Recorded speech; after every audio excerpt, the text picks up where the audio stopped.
As we get on in life, a lot of people start to look together and put together what's called a bucket list. So we're not sure if you're doing that, but if you were, what are 3 things that you've achieved on your bucket list? And what are 3 things you still need to do?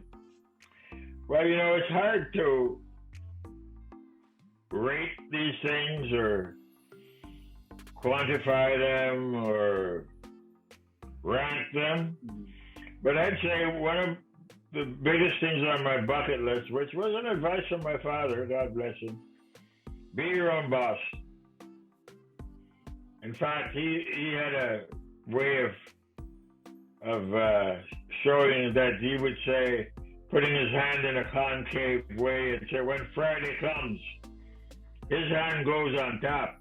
It doesn't go on the bottom. So I've managed to achieve that. I managed to be my own boss. I wrote a book about my trials and tribulations and advice. It sprung from the fact that even as an adult, I didn't know that a lot about my family. I only knew my maternal grandmother. That's as far back as I could go. And at the age when your father was alive, your mother was alive, your grandmother was alive, we were told a child is to be seen and not heard. Very true. So we didn't ask a lot of questions about where were you born, Dad? If they didn't volunteer it. Where do we have any relatives anywhere else? Who are these relatives and so forth? And then when you had enough courage and enough curiosity, they were gone. So I said, you know what? I'm going to put down what I know on paper. And at the same time, I'm going to tell some of my stories. And that's what I did with the book. And I say that I've had unintended consequences in a good way, because for what's happening now, they're making a movie out of it. It won the Toronto Book Award for 2017. And Toronto. Honestly, I enjoyed reading it. I read the book and I really enjoyed it. I learned a lot about you. What you've gone through in your life, coming from Jamaica to Canada, even where you went in Canada, and just be able to connect as a Black man and all the things you've done, in spite of what you face, I found it very inspiring. Well, I learned a lot, and you have to be, as they say, suck salt a lot, with the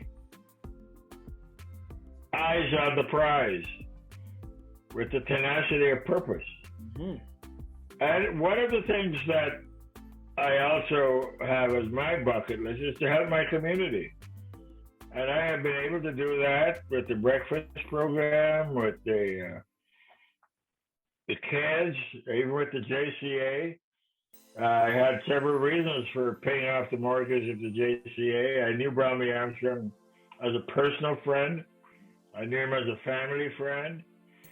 And I saw him as a brothers at arms, one of the people in the trenches that fought with us. And he was an inspiration to me. So I didn't want to see that organization going down the tube. Besides, they do great work. And if you probably know how much, with great respect, the other Caribbean islands respect us for what that have done. In fact, respectfully, a lot of people say everybody wants to be a Jamaican.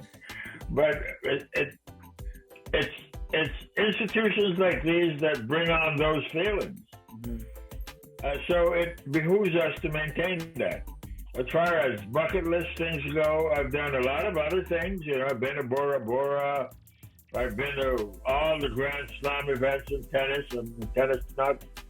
And I've been to Lords. I've been to the cricket. Okay, in England, yeah. Mecca. Been on an African safari. Been to Africa a couple of times. So I've done quite a lot of things and had a wonderful, wonderful time. Now, those are some of the things that you have done. Is there anything else left for you to do? Well, there's a lot left for me to do, but I'm not 21 years old.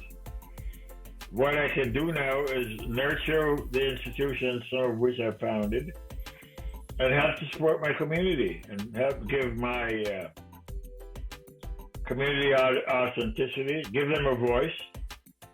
The Canadian government gave me an extra voice last year when they gave me the Order of Canada. So now when I write to someone, they see the initial CM behind my name. They realize that this guy is got some substance, you know. Maybe we should at least give him a response. And when I stand up for causes, people take notice, you know. So it's fulfilling to know that you came here as an immigrant with one semester's fee in your pocket and made good to the extent you can help other people. And you made very good on that.